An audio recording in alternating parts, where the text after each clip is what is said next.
여러분 안녕하세요. 반갑습니다. 여러분과 함께 통합과학 공부하는 홍성대 선생님입니다. 자, 우리 이번 시간은요. 삼가 염기 앞부분입니다. 그래서 이 부분까지 선생님이 영상으로 제작해 줄 테니까요. 여러분들 중간고사 준비하는데 도움이 되었으면 좋겠습니다. 자, 먼저 산과 염기의 정의부터 좀 볼게요. 자, 보면은 일단은 정의가 굉장히 중요한데 처음 배우는 용어인 거잖아, 그지? 산과 염기. 그래서 정의를 먼저 일단은 여러분들 암기해 주시기 바랍니다. 먼저 산이라고 하는 건요, 물에 녹아서. 이게 중요해요. 물에 녹아서라는 말은 바로 수용액 상태라는 말이죠. 수용액 상태에서 무엇을 내놓는 물질이다. 그렇지. 수소 이온을 내놓는 물질을 우리는 산이라고 얘기합니다. 우리 앞부분에서 우리 금속과 산에 반응했던 거 기억나죠? 그때 무슨 얘기했냐면 어떤 수용액에 H 플러스가 녹아있는 수용액이 있어. 이런 걸 뭐라고 부른다? 바로 산성 용액이야 라고 했던 거 기억나죠? 그때 어떤 물질, 뭐 예를 들어 별 수소라는 물질이 있었다면 이 별 수소라는 물질을 내가 물에 녹였더니 이렇게 별 마이너스랑 H 플러스, 별 마이너스랑 H 플러스로 나눠졌어. 아, 그럼 이거는 이 물질을 뭐라고 부른다? 수용액에 녹아서 H 플러스를 내놓는 물질이니까 얘를 산이라고 부르고, 이렇게 녹여진 요 용액을 산성 용액이야 라고 부른다고 한다고 보시면 되겠습니다. 자, 대표적인 산성 물질은요, 이제 염산, 질산, 황산, 아세트산 이런 것들이 있는데요. 이런 친구들은 공통적으로 전부 다 물에 녹아서 H 플러스를 내놓는다고 보시면 됩니다. 그래서 우리 염산 같은 경우는요, HCl 염산이라고 하는데 많이 들어보긴 했죠. 얘가 물에 녹았어? 그러면은 H 플러스와 Cl 마이너스 이런 식으로 이온화가 되는 거죠. 자, HNO3라고 하는 거는 우리 질산이라고 하는데, 얘 같은 경우도 역시 마찬가지 물에 녹으면 H 플러스와 NO3 마이너스 질산 이온으로 이렇게 이온화가 됩니다. 자, 황산은 어떤가요? 아세트산 먼저 할까요? 아세트산 CH3COOH. 자, 얘 같은 경우는 어떤 H가 떨어져 나가냐면 여기 산소에 붙어 있는 요 H가 떨어져 나갑니다. 그래서 얘는 H 플러스가 떨어져 나가고 CH3COO 마이너스라는 아세트산 이온이 되는 거죠. 이 아세트산 같은 경우는 여러분들 많이 먹어본 건데요. 바로 이거 식초의 주성분입니다. 아이고, 식초의 주성분. 식초. 자, 황산 같은 경우는 조금 다르죠. H2SO4고요. 얘는 수소가 2개 가지고 있기 때문에 물에 녹으면 수소를 2개 내놓는 물질입니다. 이런 식으로 해서 SO4 2-. 아무튼 간에 공통적으로 무엇을 내놓고 있다. 그렇지. 여기 H 플러스를 내놓고 있고요. 이게 지금 물에 녹아서 이렇게 H 플러스를 내놓는 거야. 그래서 염산, 질산, 아세트산, 황산 전부 다 산이라고 하는 공통 분모를 가지고 있다. 산성 물질이야. 산이야 라고 부른다고 여러분들 보시면 되고요. 이러한 산이라고 묶여져 있는 이러한 물질들의 공통적인 성질을 바로 누구 때문에 나타난다? H 플러스 때문에 나타난다. 산의 공통된 성질이 나타나는 이유가 바로 공통적으로 H 플러스를 내놓기 때문이야 라고 여러분들 생각하시면 되겠고요. 산이 이제 다 공통적으로 산일지라도 서로 조금은 다른 성질을 가지고 있단 말이야. 그런 다른 성질은 바로 이 음이온이 다르기 때문이야 라고 여러분들 보시면 되겠습니다. 자, 이게 바로 산의 정의였어요. 물에 녹아서 H 플러스를 내놓는 물질을 산이라고 하는구나. 자, 그럼 염기는 뭘까? 염기라고 하는 건요, 역시 마찬가지 조건은 똑같아요. 물에 녹아서, 즉 수용액에서 무엇을 내놓는, 여기서는 수산화 이온이라고 하는 OH- 이온을 내놓는 물질을 우리는 염기라고 부릅니다. 그래서 대표적으로 수산화 나트륨, 그리고 수산화 칼륨, 수산화 칼슘이 있다라고 보시면 되고요. 역시 마찬가지 요거 물에 녹이는 화학 반응식 한번 작성해보면, 수산화 나트륨을 물에 녹였어? 그러면은 Na 플러스와 바로 OH 마이너스의 형태로 이온화가 된다는 얘기죠. KOH, 수산화 칼륨도 역시 마찬가지 K 플러스와 OH 마이너스로 이온화가 되고요. CaOH2, 수산화 칼슘 거꾸로 읽으시면 돼요. 그래서 수산화 칼슘 같은 경우는 Ca 플러스와 OH 마이너스 몇 개 나온다? 2개 나온다. 해서 역시 마찬가지 이 세 물질을 염기라고 하는 하나의 공통 분모로 이야기할 수 있는 건 공통적으로 OH-라는 이온이 물에 녹아서 생기기 때문이고, 이 OH-가 바로 염기의 공통적인 성질이 나타나는 이유야 라고 여러분들 설명할 수가 있겠다는 거. 이 공통적인 성질이 나타나는 이유가 바로 이 공통적인 OH-인 수산화 이온이 나오기 때문이라고 보시면 되겠습니다. 알겠죠? 그래서 이런 식으로 산과 염기를 정의할 수 있다는 거 여러분들 반드시 기억해 놓으시길 바랍니다.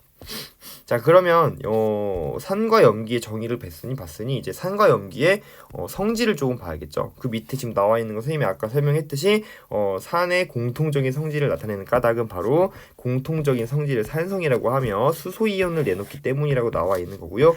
이게 이렇게 설명이 되어져 있는 거라고 보시면 되겠습니다.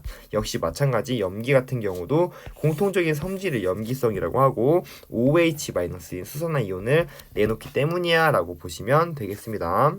자, 산과 염기의 성질을 조금 볼게요. 자, 이미 대부분 조금 알고 있는 것들이 나와 있거든요. 대부분 신맛이 난다. 아까 뭐였어? 식초. 그지? 식초 신맛이 나잖아. 그지? 그래서 대부분 신맛이 난다. 우리 위액 속에도 이제 염산과 같은 산성 물질이 배출이 되거든요. 나오는데 우리 이렇게 가끔 이제 속이 안 좋아서 개워낼 때 있잖아요. 구토를 할 때 우리가 가끔 너무 많이 구토를 하게 되면 되게 신물까지 이렇게 넘어와서 식도가 되게 따가운 경험을 해본 적이 있을 거예요. 역시 마찬가지 우리 위액에 포함되어 있는 강한 산성 물질이라고 보시면 되거든요. 역시 마찬가지 기분 나쁜 신맛이 나잖아요. 그죠? 그런 것들 보면은 산성 물질 공통적으로 H+가 녹아있는 수용액 같은 경우는 역시 마찬가지 신맛이 나타내는 이유가 바로 이 H+ 때문이구나. 즉 대부분 신맛이 나는 게 산성 물질이야 라고 보시면 되겠고요.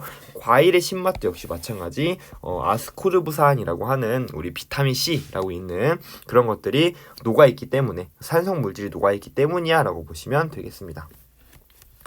수육액에서 전류를 흐르는 성질이 있대요. 자, 이런 거는 우리 어떻게 볼 수 있냐면 우리 1학기 때 이런 거 배웠었는데 자, 이렇게 해가지고 양이온과 음이온이 교대로 결합되어 있는 이러한 구조를 뭐라고 했냐면 이거 이온 결합 물질의 고체 상태였단 말이야. 그지? 근데 얘는 여기다 내가 플러스 전하 마이너스 전하를 걸어주면 전류가 흐르지 않아요. 양이온과 음이온과 같은 전하를 띠는 입자가 존재함에도 불구하고 전류가 흐르지 않는 이유는 뭐냐면 얘네들이 자유롭게 이동할 수 없기 때문이었어요. 자, 근데 산이라는 거의 특징은 뭐냐면 산성 수용액이야. 수용액. 그 말은 무슨 말이야? H+와 Cl- 이런 식으로 양이온과 음이온으로 잘 나뉘어진단 말이야. 이러한 양이온과 음이온으로 나뉘어진 이온들이 물속에서 자유롭게 이동할 수 있기 때문에 얘 역시 수용액에서는요 전류가 아주 잘 흐르는 전해질의 역할을 할 수 있는 물질이야 라고 보시면 되겠습니다. 자, 3번 수소보다 반응성이 큰 금속 아연이나 마그네슘, 철과 같은 금속들과 반응하면 수소기체를 발생시킨다. 이것도 우리 이미 얘기했었죠. 그죠? 그래서 요거 같은 경우는 선생님이 영상을 하나 준비했거든요. 실험실에서 실제로 여러분들 수업 시간에 거의 모든 반이 다 했는데 딱 9반만 선생님이 깜빡하고 못했어요. 그래갖고 우리 9반 친구들 보라고 쌤이 영상으로 실험실에서 수업 한번 실험해 봤으니까요. 그 영상 보고 나서 다시 한번 설명해 주도록 할게요. 자, 실험실로 한번 넘어가 보도록 합시다.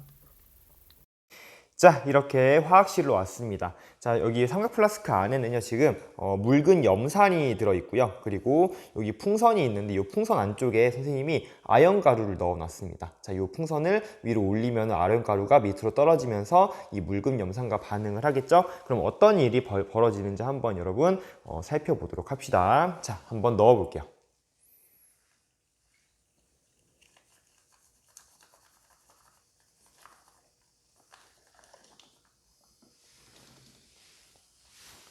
자, 보글보글 끓으면서 지금 풍선의 크기가 점점 증가하는 게 보이죠? 살짝 뒤로 가야 될 것 같은데 선생님이 엄청나게 커집니다. 자, 보글보글 하면서 기포도 올라오는 게 보이죠? 자, 이렇게 놓을게요.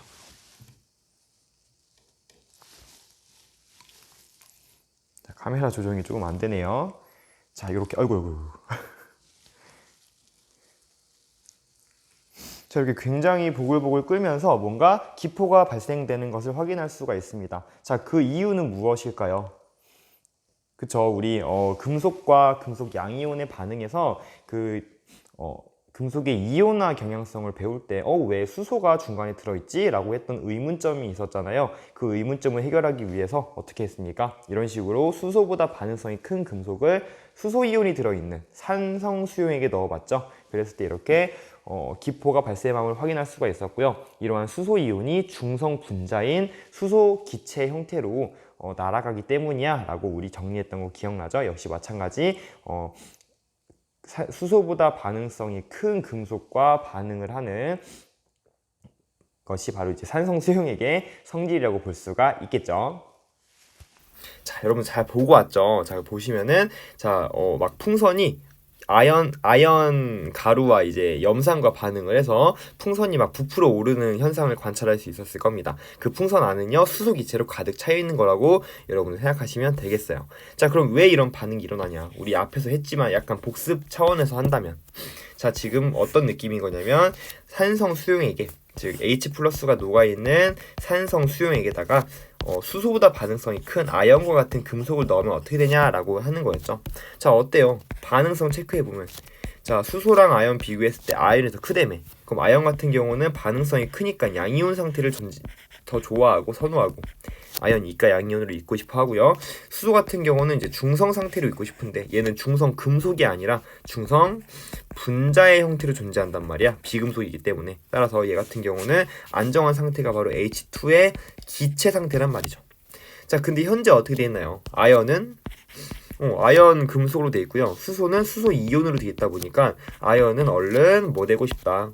산화돼, 즉 전자를 잃어버리고 산화되려고 하고요. 전자 2개 잃어버리면 이 전자 2개를 H+ 2개가 받아서 이런 식으로 환원되면서 수소기체가 발생하는 거죠. 따라서 수소기체는요, 요 아연 금속 주변에 발생을 할 거고요. 이 아연 금속 같은 경우는 녹아서 이렇게 이온화가 될 거라는 거. 그래서 수소기체가 발생하면서 아연은 녹아될 거야 라는 현상을 여러분들 실제로 봤다고 보시면 되겠습니다. 이런 것이 바로 산성 물질의 성질이라고 보시면 돼요. 아, 수소보다 반응성이 큰 금속과 반응하면 수소기체를 발생시키는구나 라는 거. 자, 마지막 4번은요 여러분들 아마 처음 본 친구들도 있을 거고 알고 있는 친구들도 있을 텐데, 우리 해외에 나가면 이제 막 선생님도 가본 적은 없지만 대리석으로 된 이렇게 석상 같은 것도 있어요. 이런 석상들이 오랜 시간이 지나면서 산성비에 의해서 녹아내리는 그런 것들을 아마 여러분들 관찰할 수 있었을 텐데, 서유적으로 이주가 되고 있는, 자, 탄산칼슘이 바로 이제 석회석 또는 대리석의 주 성분이에요. 자, 이런 것들은 이제 산과 반응하잖아. 즉 H+가 들어있는 수용액과 반응을 하면요 이산화탄소 기체를 발생시키면서 녹습니다. 자, 화학 반응식을 좀 보시면요, 이러한 이제 탄산칼슘이 염산과 반응을 하면 물에 잘 녹는 염화 칼슘이라는 물질로 바뀌게 되고요. 물과 이산화탄소로 나뉘게 되면서 녹아내린다고 보시면 돼요. 그래서 산성 물질이 바로 탄산칼슘, 뭐 석회석, 뭐 달걀 껍데기, 뭐 조개 껍데기 이런 걸랑 반응을 하면은 이산화탄소를 기체를 발생시키면서 녹구나라는 사실을 여러분들 기억하시면 되겠습니다. 자, 그래서 여러분들 지금 해양 산성화라고 들어봤나요? 해양 산성화라고 해서 이제 바다가 이제 산성비 이런 것들 때문에 산성화가 됩니다. 자, 근데 바다가 산성화가 되면 조개 껍데기 껍데기 자체가, 껍질이라고 할까요? 껍질 자체가 이제 석회석, 탄산칼슘으로 이루어져 있는데, 이제 바다가 산성화가 된다는 건 바닷속에 H+의 농도가 증가한다는 얘기잖아. 그러면 조개 껍데기가 이루어지지 이 탄산칼슘이 녹아 없어지겠죠. 그러면서 이제 해양 생태계가 굉장히 망가지는 사태까지 벌어질 수 있다는 거죠. 그래서 이러한 해양 산성화도 역시 마찬가지 우리 환경적으로도 충분히 우리가 개선해야 될 부분이구나라는 것도 여러분들 생각하시면 되겠습니다. 이 지시학의 색변화는요 나중에 중화 반응할 때 다시 한번 언급할 테니까요. 여러분들 이번 중간고사에서는 하지 않으셔도 돼요. 자, 이렇게 산의 이제 공통적인 성질을 봤다면, 염기의 공통적인 성질을 본다면 대부분 쓴맛이 난대요. 여러분들 샴푸하다가 그 샴푸 거품을 먹어본 적이 있는지 모르겠는데 가끔 먹어보면 쓴맛이 납니다. 왜냐면 그 샴푸나 비누 이런 것들이 전부 다 염기성 물질이기 때문이에요. 그래서 우리가 비누를 제조해 본 사람은 아마 알겠지만, 비누를 만들 때 우리 기름에다가 NaOH 용액을 이제 부어서 만들거든요. 그 과정에서 아마 이 비누가 당연히 염기성 물질이구나 라는 것도 이해할 수 있을 텐데요. 이러한 비누 먹어보면요, 일부러 먹지는 말고요, 먹어보면 이제 쓴맛이 난다는 것도 우리가 알 수가 있습니다. 쓴맛이 난다는 공통적인 특징도 있고요. 자, 당연히 NaOH 물에 녹이면 Na 플러스와 OH 마이너스로 이온화가 잘 되기 때문에 물에 녹아서 전류가 잘 흐르는 전해질의 역할을 할 수 있고요. 그리고 우리가 비누 같은 경우 손으로 닦으면 미끈미끈거리죠. 사실 그 이유가 뭐냐면 그 피부에 존재하던 죽어있는 세포들, 즉 각질들, 이러한 각질은 이제 단백질로 이루어져 있는데 이러한 단백질이 염기성 성분에 의해서 녹는 과정을 우리는 미끈미끈한 촉감으로 받아들이게 된다고 생각하시면 되겠습니다. 그래서 공통적으로 단백질을 녹이는 성질이 있다라고 보시면 되겠습니다. 자, 이 지시학의 색변화는 역시 마찬가지 우리 중화 반응할 때 본다고 생각하시면 되겠어요. 자, 이렇게 해가지고 우리 시험 범위까지에 대한 산염기의 정의와 그리고 산염기의 성질에 대한 내용을 마쳤고요. 여러분들 해당 내용 잘 공부하셔서 시험 보는 데 있어서 좋은 성과를 이루시길 바랍니다. 자, 여러분들 너무너무 고생 많았고요. 자, 우리 다음은요 이제 개념완성 문항편 문제 있죠? 그 문제풀이로 다시 한번 찾아보도록 하겠습니다. 고생 많았습니다. 안녕.